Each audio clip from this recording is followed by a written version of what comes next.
Namaskar and good afternoon. This is Satish Desai, the director of UNAC, the Center for English Teaching and Training. મિત્રો, યુનાકિઝમમાં તમારું સ્વાગત છે.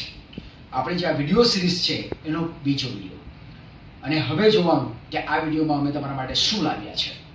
મિત્રો, આપણી સાથે સિદ્ધભાઈ કામ કરે છે, તમે એમને ઓળખો જ છો. એમની મેં આજે નાની એક ટેસ્ટ લીધી. એમને 5 નાઉન્સ આપ્યા અને એમને કહ્યું કે તમે એનું પ્લુરલ મને બનાવી આપો.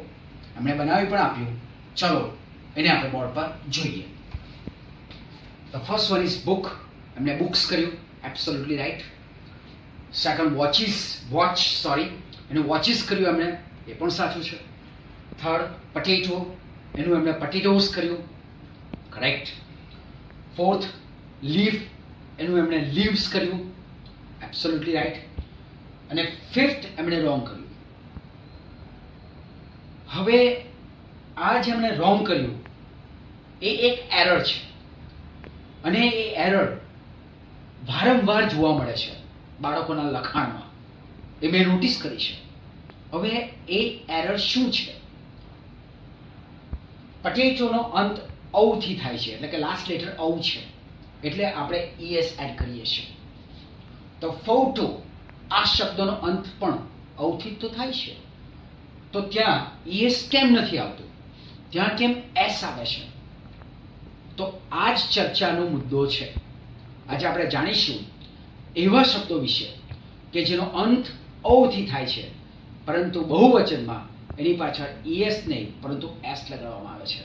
તો ચાલો મિત્રો, એનું જે સિક્રેટ છે, એનું જે કારણ છે એ આપણે જાણીએ.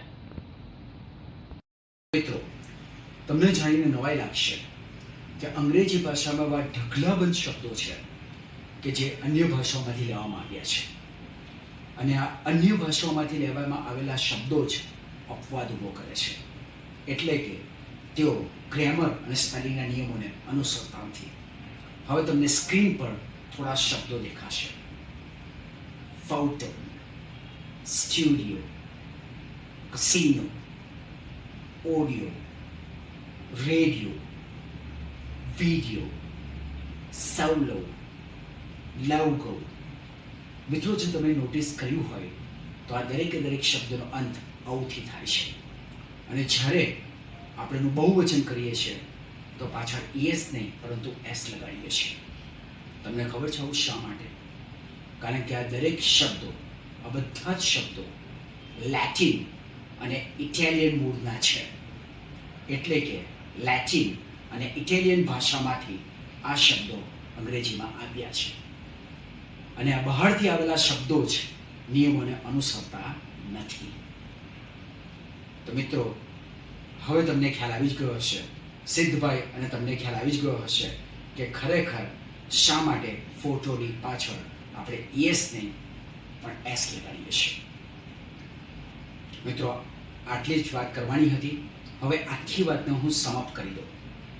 માત્ર તમારે એટલું યાદ રાખવાનું કે photo, studio, radio, audio, solo, casino, logo, આ શબ્દો કે જે લેટિન અને ઇટાલિયન ભાષામાંથી અંગ્રેજીમાં આવ્યા છે, એની પાછળ es નહીં પરંતુ s લગાડવામાં આવે છે, ભલે તેનો અંત ઔથી થતો હોવા છતાં પણ.